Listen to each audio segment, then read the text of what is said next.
우크라이나가 푸틴이 절대 대체할 수 없는 무언가를 방금 파괴했습니다. 2월 7일 밤 우크라이나 드론들이 700km가 넘는 거리를 비행했습니다.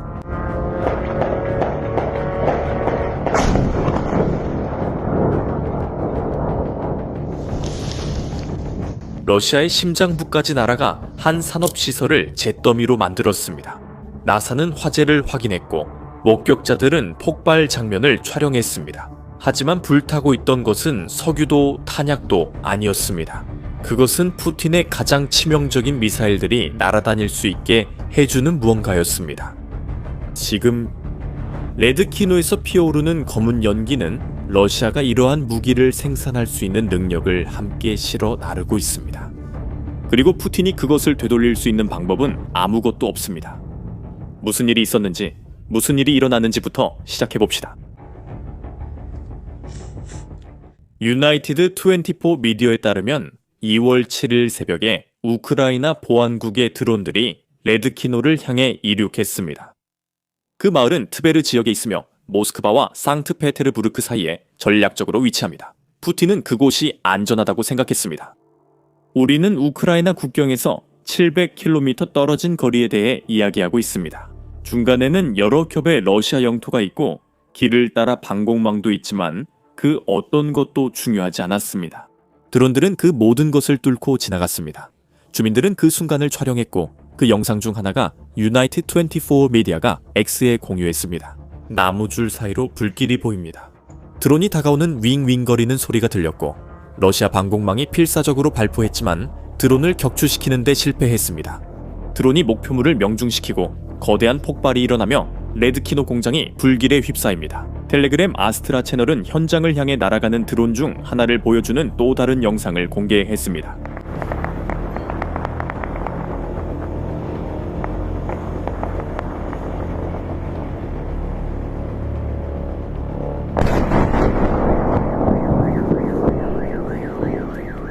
그리고 우크라이나가 중요한 목표를 명중시켰다는 사실을 확인시켜주는 결정적인 단서가 나왔습니다.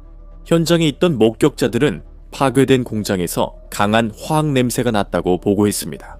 그것은 타는 콘크리트 냄새가 아니라 산업 화학 냄새였습니다. 하지만 그게 유일하게 타고 있던 것은 아니었습니다. 그날 밤 레드키노가 불타고 있을 때 브리안스크 지역은 공격을 받고 있었고 넵튠 미사일과 하이마스 시스템이 지역 전역의 인프라와 에너지 시설을 파괴했습니다.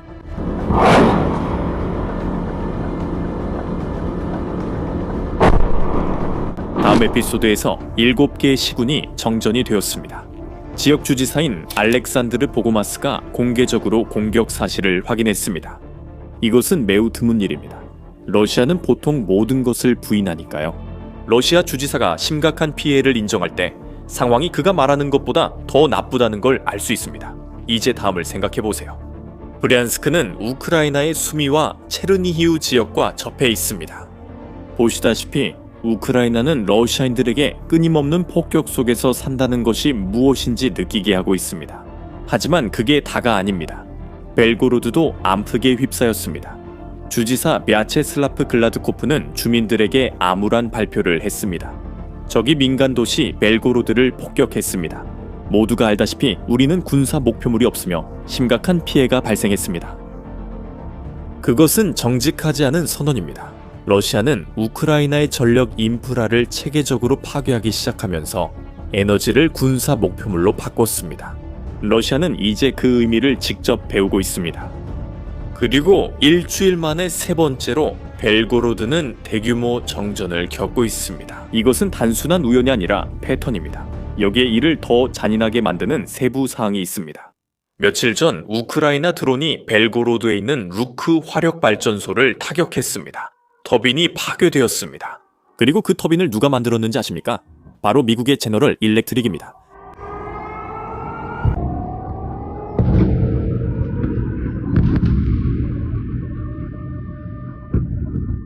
8만 명의 주민들이 난방과 전기를 잃었습니다. 기온은 섭씨 영하 15도였습니다. 배관이 얼어서 터지는 것을 막기 위해 당국은 도시 전체의 난방 시스템을 비웠고 벨고로드 주지사는 민간인 표적에 대해 이야기했습니다.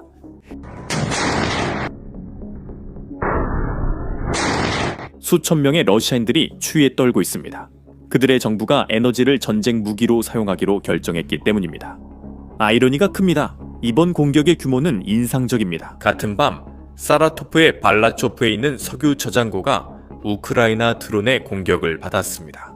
이 저장고는 러시아 기갑부대에 연료를 공급하고 있었습니다. 이제 4개의 다른 지역에서 불이 나고 있습니다. 여러 전략적 목표물, 하나의 통합작전. 하지만 이 모든 목표물 중에서 레드키노는 다릅니다. 레드키노가 가장 큰 상입니다. 회사 공식 웹사이트에 따르면 이곳은 항공우주 및 우주산업을 위한 특수 화학 제품을 제조하는 업체라고 합니다. 수십 년 동안 그렇게 해왔습니다. 여기서 가장 중요한 것은 수십 년이라는 말과 특수라는 단어입니다.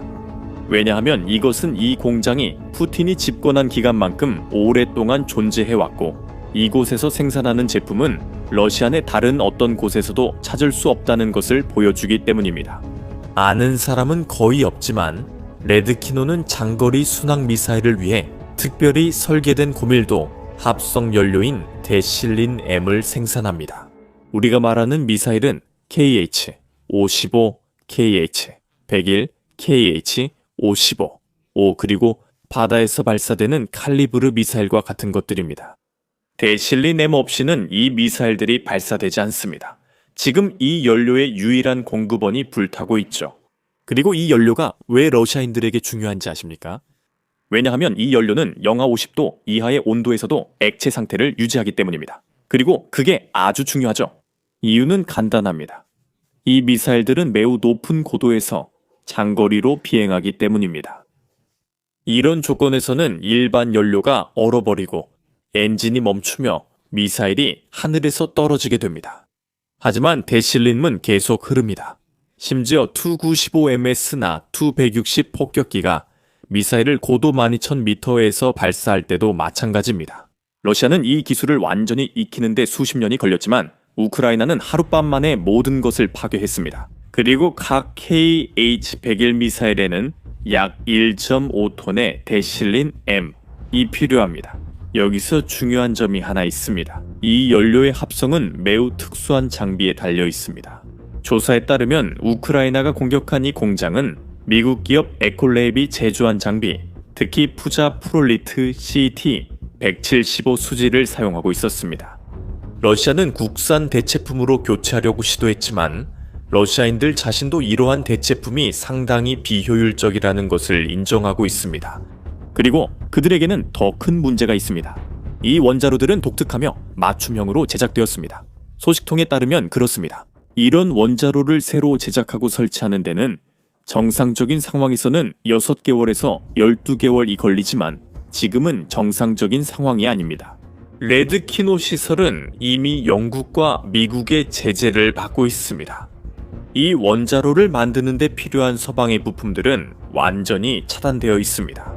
푸틴이 중국이나 북한의 기술에 접근할 수는 있겠지만 수십 년 동안 서방의 정밀 장비에 의존해온 것을 대체하는 것은 불가능합니다. 우크라이나는 하룻밤 사이 몇 시간 만에 1년은 걸릴 재건 작업을 파괴해버렸습니다.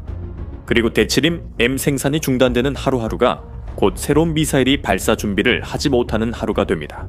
KH 센토일을 언급했던 거 기억나시죠? 이 미사일로 다시 돌아가 보겠습니다. 이 미사일이 바로 러시아가 우크라이나 도시들을 공포에 떨게 하는 무기이기 때문입니다. 2024년 7월 KH 센토일 미사일이 우크라이나 최대의 소아병원인 오르마티트 어린이병원을 타격했습니다. 부상당한 아이들, 잔해로 뒤덮인 복도를 달리는 의사들. 이것은 전쟁에서 가장 충격적인 순간 중 하나였고 이 특정 미사일은 러시아의 공급망에 대해 중요한 사실을 알려줍니다. 담양 스플리터스, 영국의 본부를 둔 조사기관인 분쟁 무기조사단의 연구원은 잔해를 조사했습니다. 미사일은 2024년 2분기, 즉 4월 1일부터 6월 30일 사이에 제조되었습니다. 공격은 7월 8일에 발생했습니다.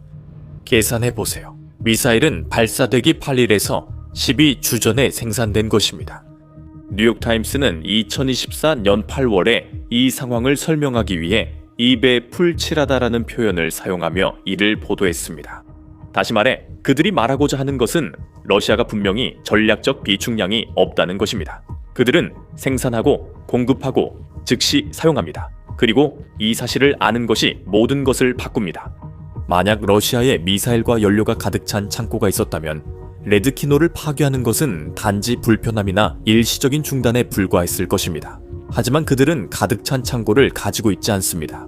생산이 직접적으로 소비와 생산을 뒷받침합니다.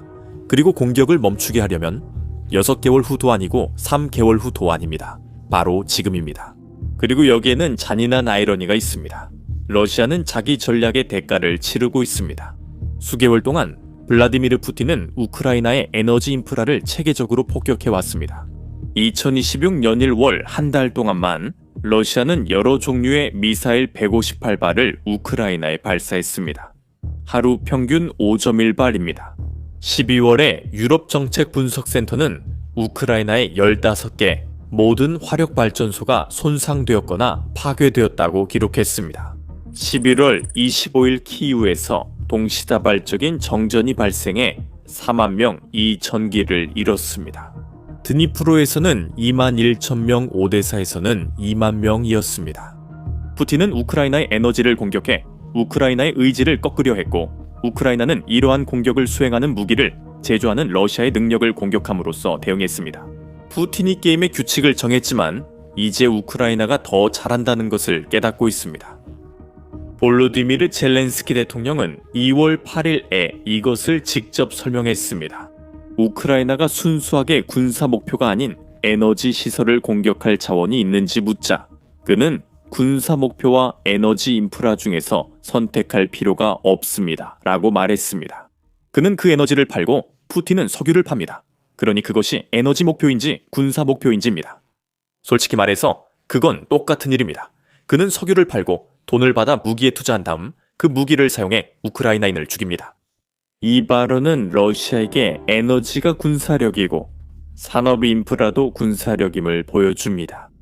그리고 레디치노, 그것도 군사력이었지만 레디치노는 단순히 연료만 생산한 것이 아니었습니다. 그 공장은 또한 항공기와 미사일 동체에 사용되는 복합 소재용 실리콘 카바이드도 생산했습니다. 보론 나이트라이드는 고온에서 엔진 부품을 부식으로부터 보호하는 세라믹 코팅이고 로켓용 내열 에나멜도 생산했습니다. 푸틴은 통합 공급망 시설을 구축했습니다. 우크라이나는 한 번에 모든 것을 파괴했습니다. 연료만 잃는 것이 아니라 여러 무기 플랫폼에 필요한 여러 중요한 부품들도 잃게 됩니다. 러시아는 이 사실을 알고 있습니다. 그래서 러시아 국방부는 성명을 내고 자국 방공망이 우크라이나 드론 4대를 격추했다고만 밝혔습니다. 2월 7일 밤에 말이죠. 드론 4대만 언급됐고 레디치노나 피해에 대한 언급은 없었습니다. 하지만 우리가 처음에 말했듯이 나사의 위성 사진에는 그 공장 좌표에서 실제로 화재가 발생한 모습이 포착됐습니다. 영상에는 폭발이 포착됐고 목격자들은 화학약품 냄새를 맡았다고 증언했습니다. 러시아가 부인할 수는 있지만 우주에서 보이는 증거는 거짓말을 하지 않습니다. 보시다시피 The Ceiling M, 푸틴이 연료를 공급받지 못하면 여러 미사일에 더 이상 연료를 공급할 수 없습니다. KH 센토 이룸 같은 미사일이 없으면 러시아는 주요 공격 수단 중 하나를 잃게 됩니다. 장거리 정밀 미사일인 KH 센토 이룸은 최대 4,500km의 사거리와 10-20m의 정확도를 자랑합니다. 러시아는 2024년에 이중 탄두 버전까지 개발했습니다. 2배로 더 치명적입니다. 이 무기들은 러시아 전략에 매우 중요했습니다. 하지만 이제 생산 라인은 심각하게 타격을 입었고 아마도 영구적으로 손상된 것 같습니다. 이제 이 공격 뒤에 숨겨진 가장 천재적인 점이 뭔지 아세요? 보세요. 우크라이나 방공망의 성공률은 2025년 10월에 다양하게 나타납니다. 러시아는 270발의 미사일을 발사했고 우크라이나는 146발을 격추시켰습니다. 성공률은 54%입니다. 이는 인상적이지만 여전히 124발의 미사일 이 목표에 도달했다는 것을 의미합니다. 푸틴은 우크라이나가 미사일 요격에 자원을 쓰길 원했습니다. 이에 우크라이나는 공장 파괴로 근본적 해결을 선택했습니다. 이것은 시작일 뿐입니다. 5일 후인 2월 10일 우크라이나 드론이 코미 공화국의 우크타 정유소를 타격했습니다. 이곳은 우크라이나 국경에서 1750km 떨어져 있습니다. 새로운 기록입니다. 이 정유소는 연간 420만 톤의 석유를 정제하며 러시아 북부군 집단에 연료를 공급합니다. 푸틴은 북극이 안전하다고 생각했지만 그는 틀렸습니다. 메시지는 분명합니다. 벨고로드 국경에서부터 러시아 북극까지 어떤 러시아 산업시설도 사정권 밖에 있지 않습니다. 우크라이나는 무엇이든 타격할 수 있습니다. 이제 왜 우크라이나가 이런 공격을 하기로 결정했는지 아시겠습니까? 이 질문에 답이 많은 것을 보여줍니다.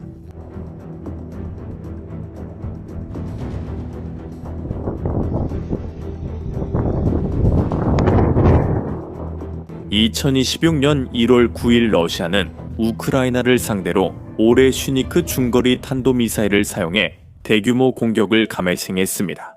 이 미사일은 핵탄두를 탑재할 수 있습니다. 목표는 리비우 근처의 주요 기반 시설이었습니다. 크렘린은 이를 우크라이나가 발다이의 푸틴 관절을 공격했다는 주장에 대한 보복이라고 발표문을 거론했습니다. 푸틴은 겁을 주고 싶었고 힘을 보여주고 싶었으며 우크라이나가 물러서길 바랐지만 위협은 통하지 않았고 우크라이나는 물러서지 않았습니다. 대신 레드키노를 강화했습니다. 이것이 오레슈니크에 대한 대응이었습니다. 푸틴은 핵무기를 내보였지만 우크라이나는 그가 실제로 사용하는 재래식 무기 공장을 파괴했습니다. 푸틴은 우크라이나 민간인과 기반 시설을 공격하며 체스를 두었습니다. 우크라이나는 체스판을 뒤엎고 말이 만들어지는 공장을 불태우며 대응했습니다. 그리고 이제 러시아는 불편한 진실에 직면하게 되었습니다. 더 이상 거리가 보호가 아니고 영토의 깊이도 더 이상 안전이 아닙니다. 그리고 어떤 것들은 한번 파괴되면 예전처럼 다시는 제대로 작동하지 않습니다. 이제 당신의 의견을 듣고 싶습니다. 당신은 러시아가 레드키노를 잃은 후에 회복할 수 있다고 생각합니까? 댓글로 당신의 답변을 남겨주세요. 이 영상이 우크라이나의 영향력과 전략에 대해 다르게 생각하게 만들었다면 채널을 구독하고 이 영상을 꼭 봐야 할 사람과 공유해주세요. 다음 영상에서 뵙겠습니다.